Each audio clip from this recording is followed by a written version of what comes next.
and tell them about road closures in the city. It could be a useful app for people who are always on the go.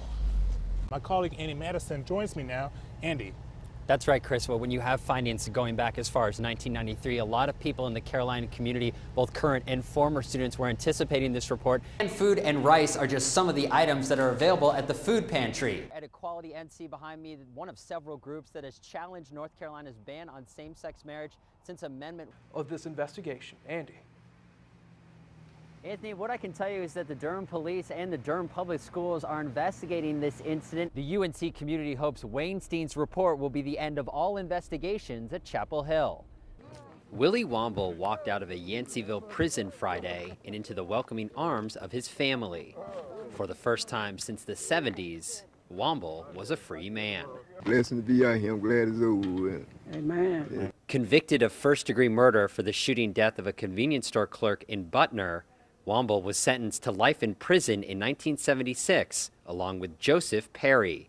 But Womble always maintained his innocence. The only evidence that they had that he had any involvement in it was this confession, which we figured out was a false confession.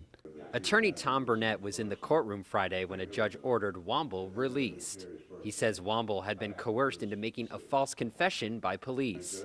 He also said sheer luck would lead to Womble's release when Joseph Perry wrote a letter from jail in April 2013.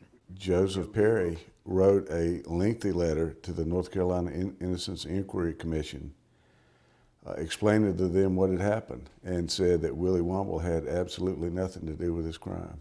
The Innocence Inquiry Commission referred his case to a special 3-judge panel who overturned Womble's conviction. Come on, man. Womble is the latest man to have a wrongful conviction overturned. In September, Leon Brown and his half-brother Henry McCullum were released from prison after DNA evidence proved they did not rape and murder an 11-year-old girl back in 1983. The two men had spent over 30 years in prison. In Womble's case, Burnett says he never got a fair shot at justice. He was defenseless, and yeah, he was taken advantage of. I think that's a good way to characterize it.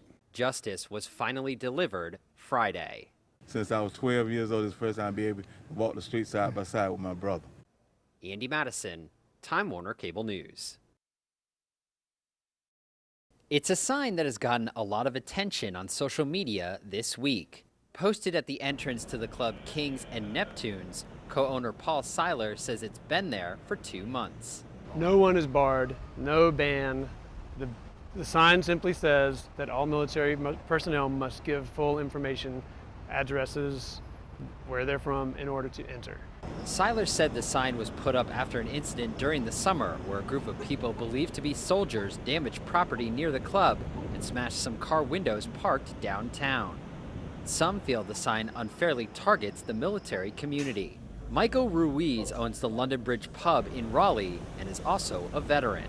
A lot of people come up here from Fayetteville. There's a lot of people that come up here to enjoy themselves and get away from their military life, and they want to do something, go out, have a good time, and it's just disappointing to see something like that. The owners want to stress they are not barring any soldiers from going to their private club. They say the sign has been up for about 2 months, and since the sign was posted, they haven't had any incidents. We have one door guy who's ex-Army, and we have a host who's ex-Marine, and they both agreed that this was a simple way to do it. Thursday evening, the club decided to switch tactics. After rewording the sign, the club later decided to take it down altogether. We have no interest in upsetting anyone. Kings and Neptunes are private clubs that require membership, but members are allowed to bring guests. Whether those guests will have to identify themselves as military in the future remains to be seen. In Raleigh, Andy Madison, Time Warner Cable News. It's a report students found difficult to hear, shining an unflattering spotlight on UNC academics. It's very disappointing to hear about all the mistakes the university has made and how the lack of institutional oversight. It'll take some time to heal. It'll take some time to really act on all this information. As the chancellor mentioned, there's disciplinary things that will need to go forward. Each person is an individual. Wednesday night, Chancellor Carol Folt talked with students about the academic scandal that goes back 18 years. It involved hundreds of student athletes in the school's African and Afro-American Studies program. Some current students worry that could cast a dark cloud over their studies. We all are working hard in our classes and everything, and we want to ensure that our academics aren't going to be undermined by the actions of a few others. For the freshman class at UNC, they just want to focus on what happens going forward.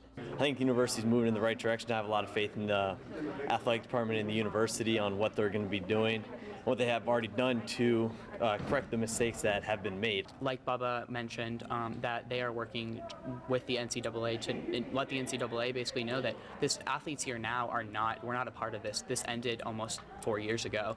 The UNC community hopes Wainstein's report will be the end of all investigations at Chapel Hill.